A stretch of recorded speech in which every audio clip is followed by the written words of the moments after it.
Yun mga dagit, lock flight tayo ngayon dahil medyo makulimlim at umaambon. Ito yung magandang training nila ngayon sa Smashan. Kasi yung iba nasa poste na, tumambay na. Ayan o. Marami akong pinakawalan. Yung iba lang rumuronda. Yun, ito magandang ano. Ayan o. Sarap sana kanina tingnan kaso di ako nakapag video.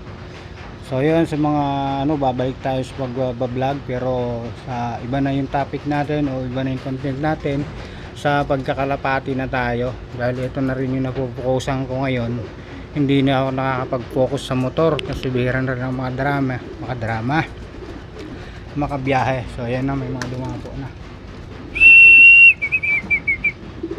So ayan, dito makapagbigay tayo ng mga tips and idea sa mga gustong pasukin yung mundo ng pagkakalapati at syempre yung mundo ng karera. Makapagbigay tayo ng tips at idea or update sa mga dapat gawin kung paano, kung mga nagsisimula pa lang sa pagkakalapati.